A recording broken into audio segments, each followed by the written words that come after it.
What's going on? It's Snoop, and I'm here to announce that the new Happy Dad and Death Row Records flavor is great. And now, it's officially in stores. I chose the flavor, and the team at Happy Dad, they spent months perfecting it. And it's my new favorite drink. If you're chilling at home or turning up at the club, make sure you do it right with the Happy Dad and Death Row Grape. Call your local liquor stores and see who has it. It's everywhere now. You can also order it on GoPuff app, Instacart, and Drizzly in some areas. You gotta be 21 and over and drink responsibly. And also, look out for the official Death Row and Happy Dad merch collaboration. Please believe it when I tell you this.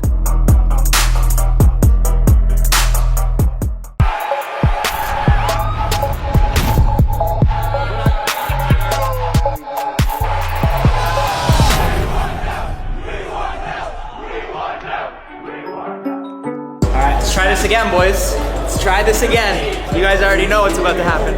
We're in Nashville, 4 Seasons. We've got Secret Service everywhere right now. I'm nervous, man. Oh, I'm good. Just quiet right now. Need to have a couple Happy Dads before this one. Steiny Zap.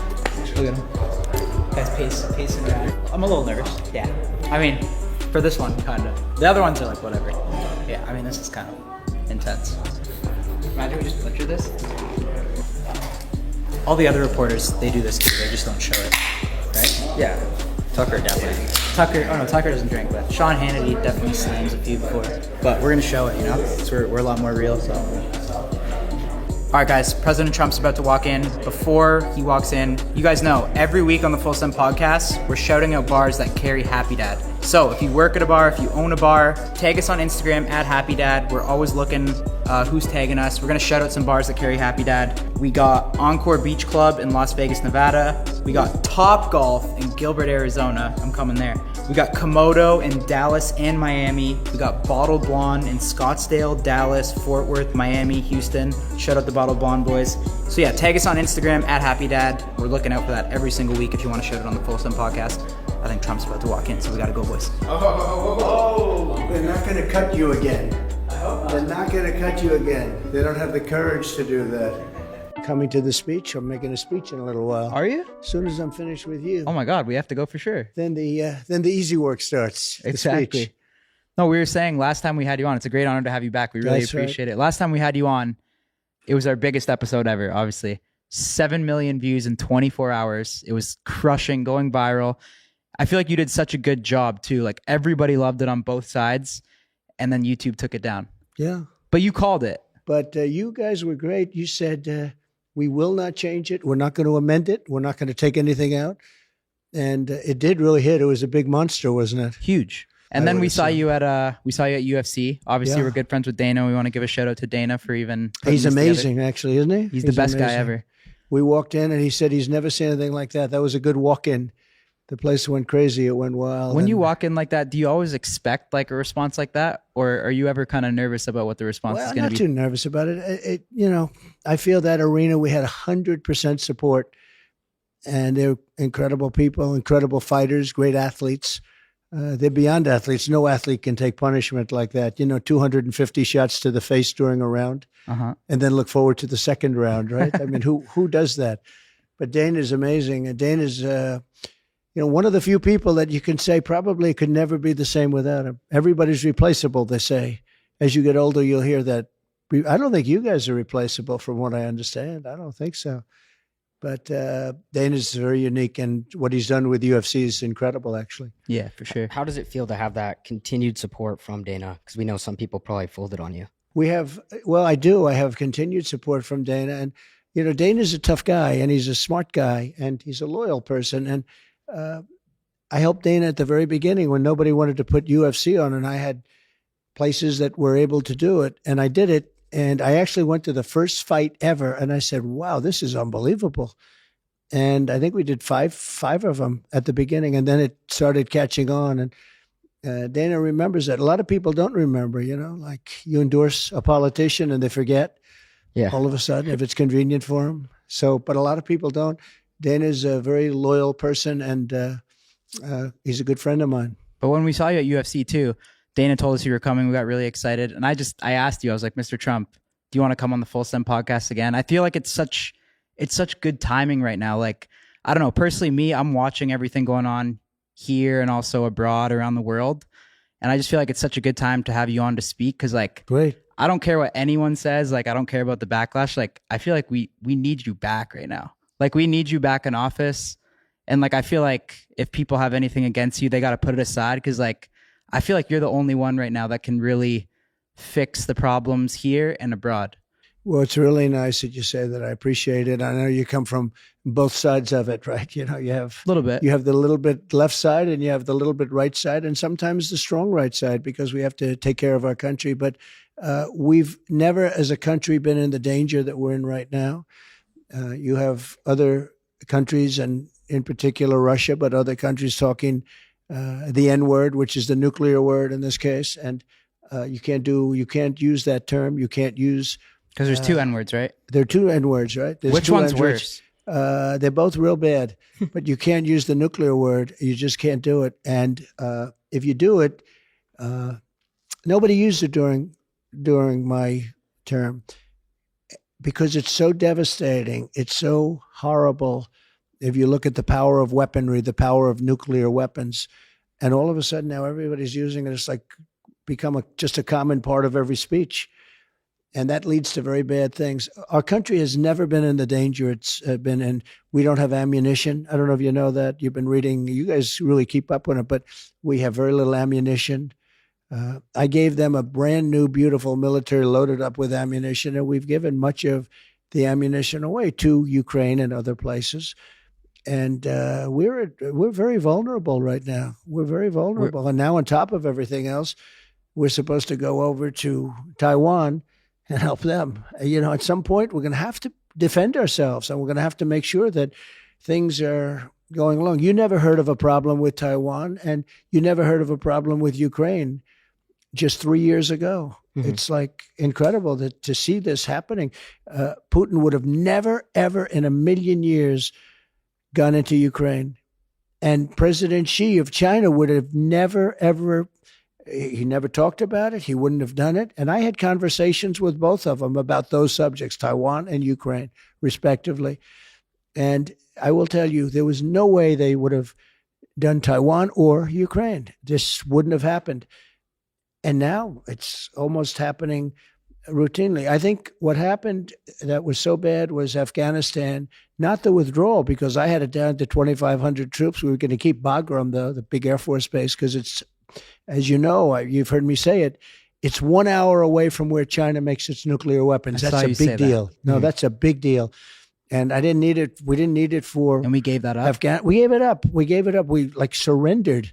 And this is one of the biggest bases anywhere in the world. We just walked. You know who's occupying it very shortly? China. China's taking it over slowly but surely. And they're going to be occupying the whole thing, Bagram.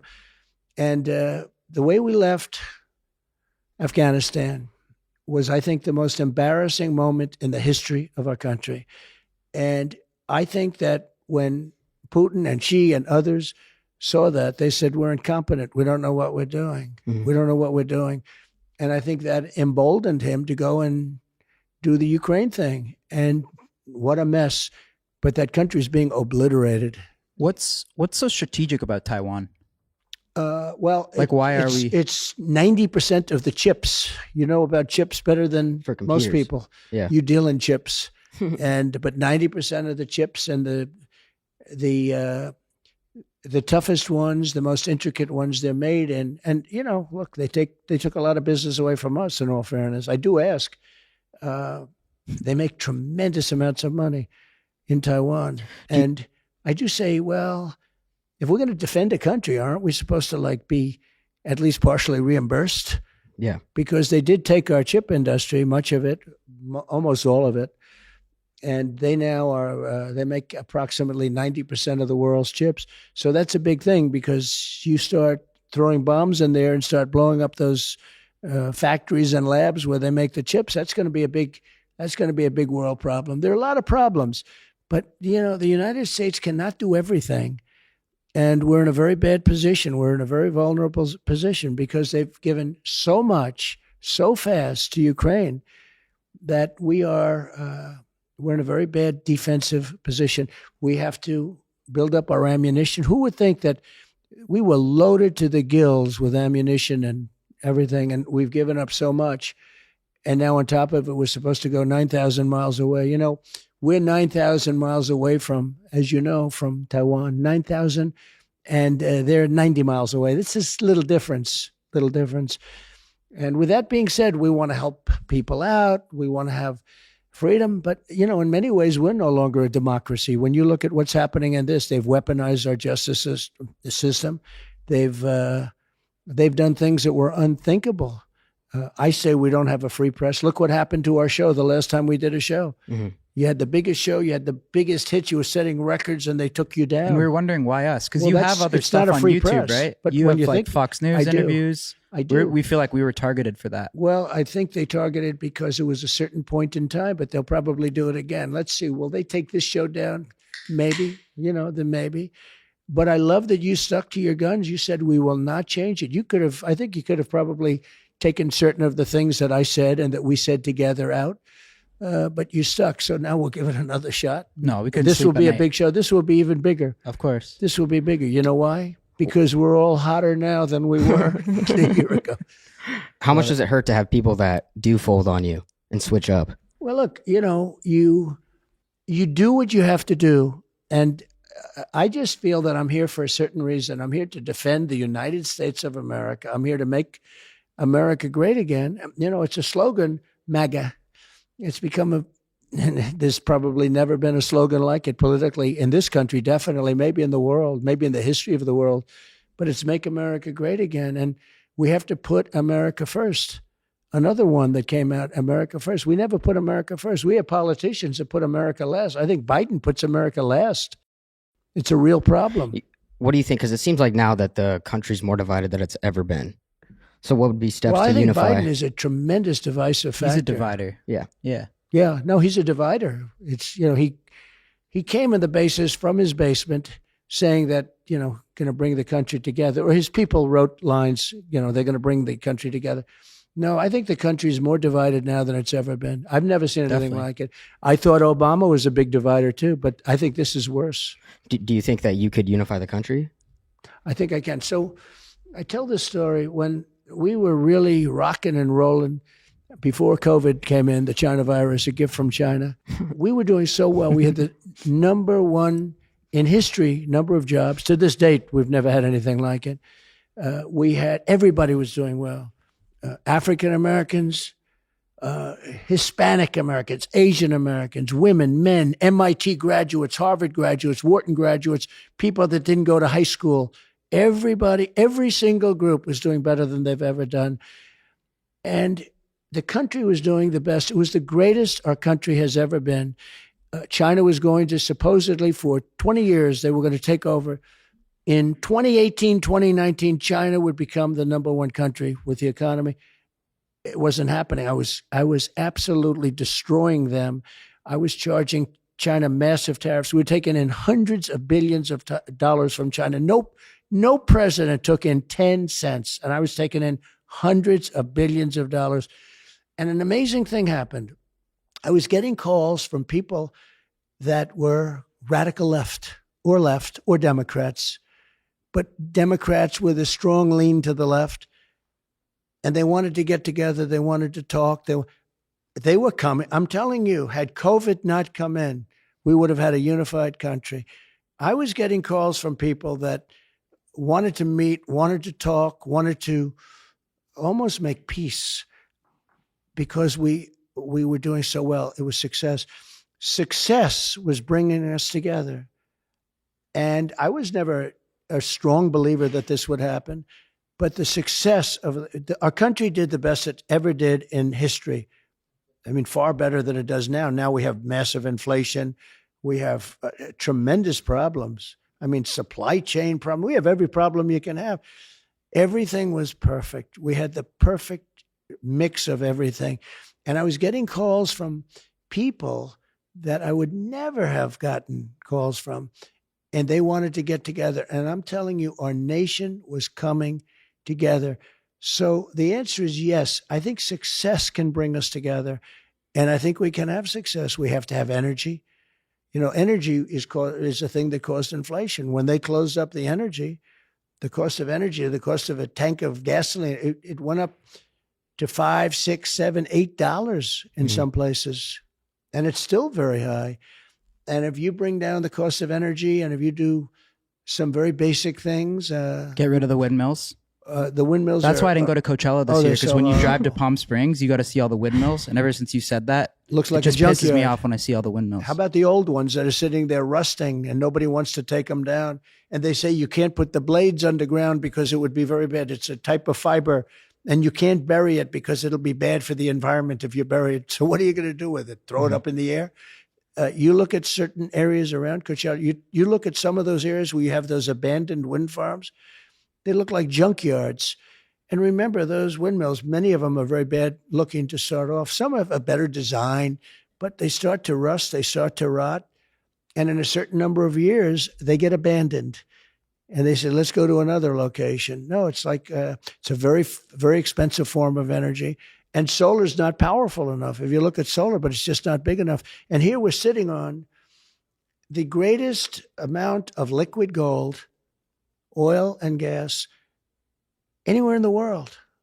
And we have it. And we're going to Venezuela now to get it. We're going all over and we have it. We're sitting on it. And now they want to make all electric cars where the batteries are made exclusively by minerals and other things that are in China and other places that China, like the Congo, that China sort of controls, okay? And almost nothing comes out of the United States. It's almost as if they truly hate our country. Look, they're not stupid because they cheat on elections so well they can't be stupid. I really believe they must hate our country. Who wants an open border where people from mental institutions are being dumped into the U.S., where people from prisons, where entire prison populations of countries are being, and I do the same thing. If I was the president of a South American, or not only South American, they're coming from all over the world. They're dumping their prison population into the United States of America. They're dumping their people from mental institutions and words that aren't used anymore. Insane asylum. Did you ever hear? You're too young. That's where Silence of the Lamb. Of course. That's where Silence of the Lamb happens to be. What's his name? Represented. But insane asylums. These are seriously sick. They are being dumped into the United States of America, these people. There was an article I read not so long ago about a man who worked in a mental institution in South America. And he said, I work 24 hours. I have nothing to do anymore because our people that are here have all been brought to America. They've been dumped into the borders of these open borders. Who wants open borders? Who wants high interest rates? We have very high interest rates now. It's really clogging up. I mean, it's really causing a big problem. You're going to have a big recession very soon. So many different things that they're doing. Even the electric cars. Not everybody wants to drive a car for an hour and a half and then have the car. I don't personally. Right? No. I mean, you'd like to be able to drive for 6 hours or 7 hours and then get a nice load of very inexpensive gasoline. So it's very sad what's happening in our country. But the biggest thing that's happening and the scariest thing that's happening is that we've never been in a position where we're more vulnerable because of the incredible power of weaponry. And other countries have these weapons. That's what I wanted to ask you about, because I'm watching a lot of stuff now. And to me, I feel like people are not realizing, like, how close are we to like a World War III type scenario? One madman away. And there's a lot of them. When right? I was young, I had an uncle who was a very brilliant man. He was a professor at MIT. And I believe he was the longest serving professor in the history of MIT. He was there for almost 40 years. Dr. John Trump. And he would tell me about the power of nuclear. And I sort of wouldn't believe it. And he was right. The power is so massive. It's so incredibly powerful. But everybody said, because of this power, nobody will use it because they're assuming that people are sane. Somebody will use it. And when they use it, it will be devastation like never seen before. But the theory on nuclear is that it's so powerful that no person will ever use it. But that's assuming that people are sane. or it's assuming that people win wars because, you're not going to use it. But if you're going to lose a war, you'll say, hey, we're losing the war. If we use nuclear, that makes up for a lot of loss. That's will happen. And so it's very dangerous. But the theory was that nobody would ever use it because of the power, because of the destructive capability of nuclear. And the fact is that there are people out there right now, there are countries out there right now, the leaders and the leadership, and I know a lot of them, they would use it. If forced, they would use it. And once it gets used, the world as you know it will end. And when I see these people talking about global warming, where the ocean will rise by 1/100th of an inch over the next 350 years, where it's going to get a little bit warmer or a little bit cooler. They don't know. They we used to be global warming. They don't talk about it as much, though. No, they don't talk. No, Al Gore went into hiding or something. Well, no, now they call it climate change because they said it's going to get warmer. It was getting colder. Then it was going to get colder. It's getting warmer. They used to say global cooling because they thought the world was going to freeze. That was in the 1920s. They had a thing, global cooling. Then it went to global warming, but that wasn't working. So now they go to climate change because that covers everything. But your real global warming would be nuclear global warming. That's a warming that will take seconds. And that's a warming that will melt granite. You know what granite is? It's a very powerful, very hard stone. If you take a look at Hiroshima, or Hiroshima, as a lot of people call it, Nagasaki, where they used nuclear in a very primitive form, it actually took granite, large areas of granite, and melted it. And now it's like an ice skating rink. It melted into virtual water. And now when it hardened, it was absolutely stone cold level. It melted granite. You could hit granite with a blowtorch and it won't even do anything to it. So you're talking about a level of power, a level of heat, a level of destruction. Nobody talks about that. They talk about global warming. It's sick. And we have to get rid of nuclear weapons. One of the things I was going to do and I would have done is the denuking of everything, the denuclearization of everything, because you have to take them away. You have to get rid of and Russia would have done it and China would have done it. I used to talk to Putin about it. He loved the idea of doing it. So what, we would have taken away nukes and they would have as well? Where you denuclearize, where you actually get rid of nuclear weapons. They're too destructive. They're so bad. They're so dangerous. A World War III will be many, many, many times greater than World War I or World War II because of the weaponry. You're not going to have army tanks going around shooting each other. You may have that too, but ultimately that won't matter. And we really, when I was doing Tucker Carlson the other night, we were talking about it. And great guy. He is a great guy. And we had a really good show. We talked a lot about it. And he said, that's right. What's worse? And this could take place in seconds. This isn't in 300 years from now. And the radical left never likes talking about it. And they should talk about it. And other countries know exactly what I'm talking about. And they would get rid of a lot of their nuclear weapons or their nuclear weapons. You have to do it. It's a level of danger that the world has never seen before. And people don't talk about it. Do you think that based off your relationship with Putin, that you could convince him to withdraw from Ukraine? He would have never gone into, we used to talk about it. He was always, look, he's in love with Ukraine. He considers it a part of Mother Russia and all. But there's zero chance he would have, I told him, not going to happen. It's not going to happen. Don't forget, I'm the one that said you can't have a pipeline. And he was okay with that. And then Biden came in and approved the pipeline. It's called Nord Stream 2. You never heard of Nord Stream 2 until I came along. Building a pipeline to Germany and all of Europe. And I said to Germany, why would you do this? If you ever ended up in a war with Russia, I will hereby give you the great white flag of surrender because that's what you need. You're going to surrender. They're going to do 80% of their energy through Russia, who they've fought wars with over many years, but they fought many wars. And I said, you can't do that. Now, we are at a point in time that I believe, without question, because of the power of weaponry, is at a level that we've never had. When you go to those two places that I said, Hiroshima and Nagasaki, And when you look at the destruction done many, many years ago, the destruction done, the power, and you multiply that power times 500, that's what you're talking about. And we can't have it. And we have very weak leadership. We have incompetent leadership. We have leadership that doesn't understand that this is something that can happen. We have leadership that doesn't hear other people when they talk about it. And they don't get it. We have incompetent leaders. This would never happen. All of the things that we have, you wouldn't have inflation because energy, we had energy, very inexpensive energy. We had energy independence, soon to have energy dominance. We would have been selling to Europe. We would have been selling all over the world.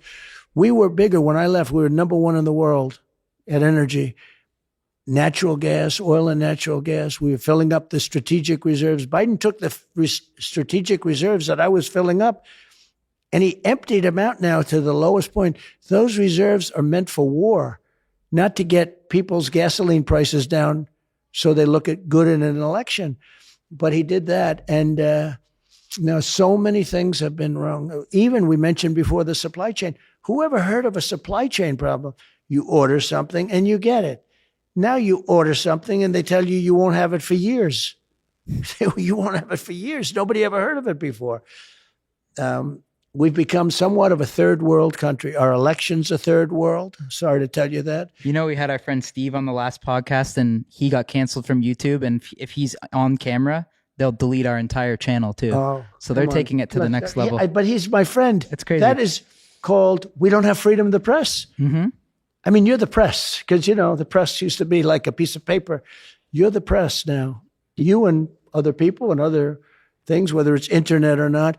I didn't know that. That's terrible. Do you think that we're becoming like a third world country where we're going after like former leaders, like a banana republic? Oh, absolutely. Well, that's what they do in third world countries. They go after former leaders so they can't come back. I have people investigating me over nothing, over things like the boxes hoax. And we had a DA from New York who campaigned, and an AG in New York, campaigned on I will get Trump. But they investigate me over things that Biden has been horrible with.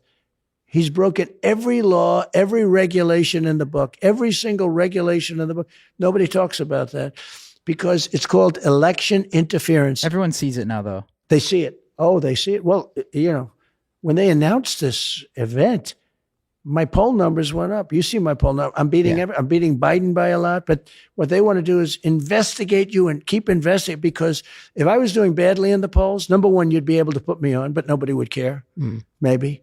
But you wouldn't be canceled. But if I was doing badly in the polls, there would be no investigations, there'd be no problems.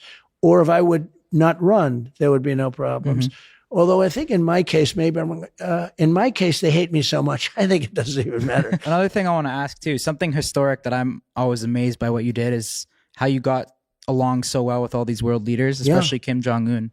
What I did? What was he like as like a person? Because he's like such a mysterious Batman kind of like figure. No one knows what he's like. What is Kim Jong-un? Well, first of all, he's very smart and he's very cunning and he's very ruthless. How so? Like what makes him so smart? Well, I guess genetically he was born pretty smart. Don't forget, he took over a country at 23. And even though he was sort of like, it was like an inheritance, this is a country with smart, energetic people. He, from a very early start, got it. He took it over from his father, but very young. And you had generals and you had all of these people and armies and, you know, and he gained control. And let me tell you, he is the boss of that country. But I got to know him very well. And I think we would have had nuclear war. Had Obama been able to stay, or had crooked Hillary Clinton become president, you would have had a nuclear war with North Korea. Absolutely. I think you would have had. And if you remember with me, it was very rough. Little rocket man, and he was calling me names and I'm calling him names. And remember he said, I have a red button on my desk and it's got very big power. And I said, no, I have a much bigger button than you do, and my button works. And we went through so how'd much. You guys squash that? Because Little Rocket Man, that's a big church. So how we did went he through, get past that? I said, did you ever hear of the song Rocket Man when I was with him? He said, no. Did you ever hear of Elton John? No. I actually handed him the song Rocket Man, which is a pretty good song by Elton John, but he never heard, because it truly is. It's a country. Wait, you gave him the. I gave him, tape. And like a vinyl? I didn't show that it was made in South Korea, frankly. That the recorder it said South Korea. I said, take that off. We had it chiseled off. He probably figured it out. No, he's a very smart guy. And, every time I say that, the fake news media goes, oh, he said he was smart. The other day I was talking with Tucker about President Xi of China. He rules powerfully. He rules almost 1.5 billion people. And, you could say that they're eating our lunch. And I said, no, he's at the top of his game. And the others are at the top. They're all at the top of the game, except our guy. He's not at the top of his game, and he never was, to be honest. But he's not at the top of his game. Now, you have other people surrounding him who are vicious and ruthless, the same people that take you down because of, that you're not on. That's I kept saying, where the hell is T? What happened to him? I think that's such a terrible thing. You know what you just said about that? I say, we no longer have a democracy. And I say, we don't have free speech. That's an incredible form of not having free speech. They took him down. For what? Because he likes Trump? Yeah, pretty much. That's exactly what I've been saying. But we're going to win. Look, we're going to take it back. The country has never been more unified in the sense that they have to have change. I'll tell you, this election coming up, they go after me because I stick up for the people. If I didn't stick up for the people, they wouldn't. But they go after me because I'm protecting the people.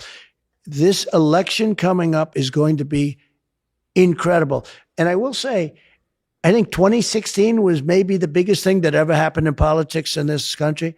I think 2024 has a chance to be as big. I don't know if it could be bigger. It's going to be big. I think the win of 2024 will be much, much bigger than if it was a traditional, because you're going to be able to show how bad things were under their rule. Do you think that your biggest competition lies within your own party? Yeah. Like from the people running in the party? Yeah. Yeah, but they're really fading fast. I mean, it's fading very, very quickly. You have a guy from Florida, Ron DeSantis, who I got in with my endorsement. He was at 3 points. He was nothing. He was not going to win. He was going to lose, and I endorsed him. And then when they asked him not only there, then I got him through the general election. He was running against somebody who at the time was considered very good as a politician.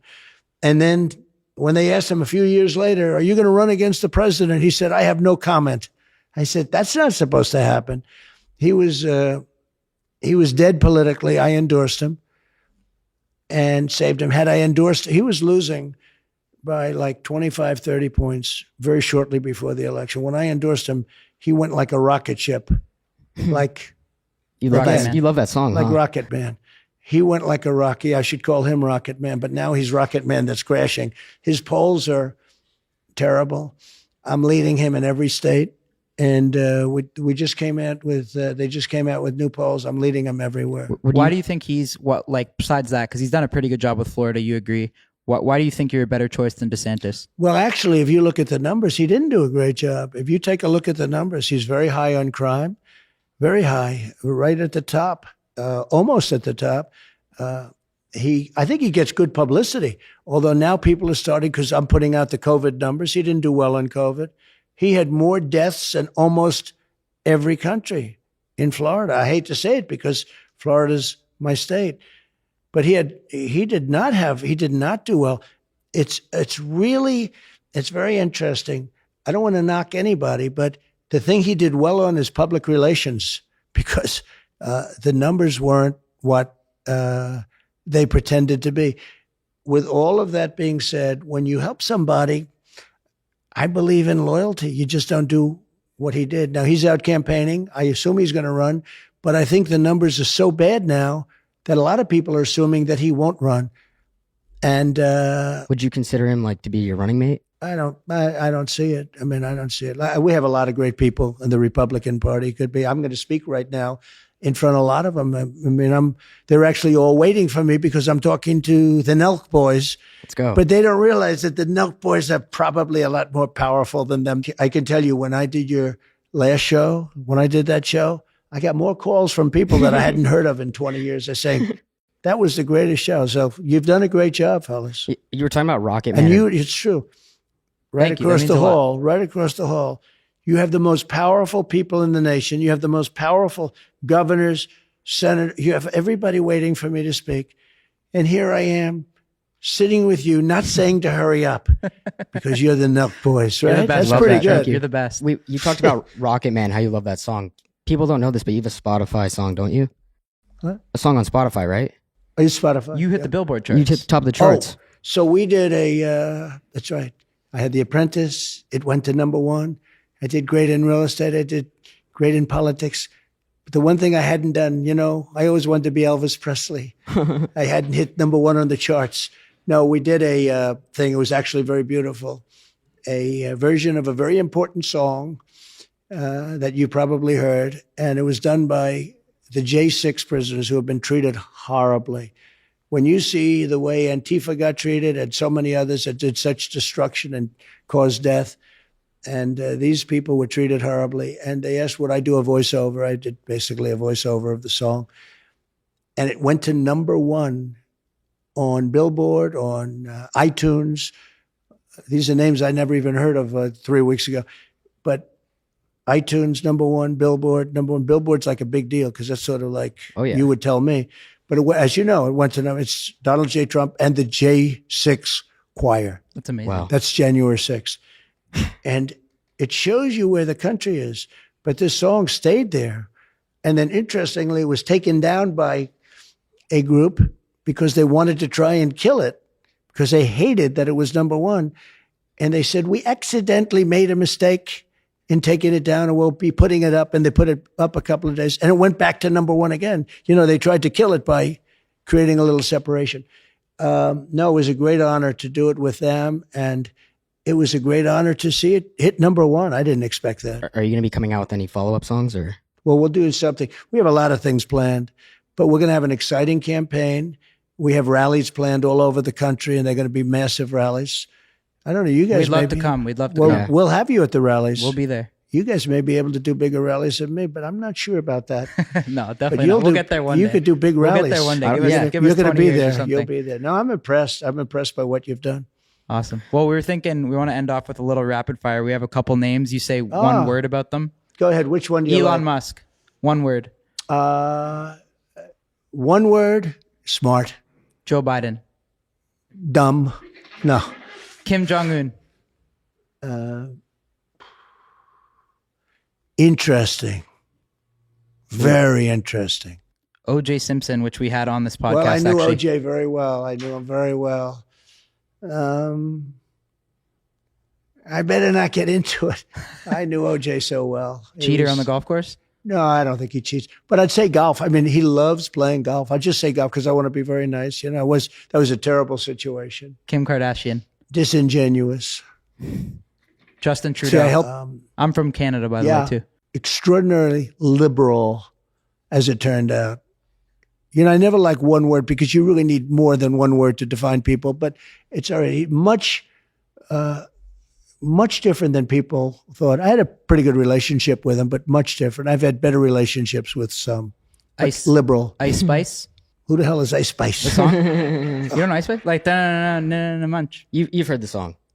Go ahead, play She's it for below me. you on the charts. Play it. Well, I like it. Okay, I like it. Go ahead. Oh, I think that's all the names. Are aliens real? That was the last question. That's an interesting. I don't personally. I You don't don't talk. think so. You don't talk about aliens. I don't. much. I'm not a big alien person.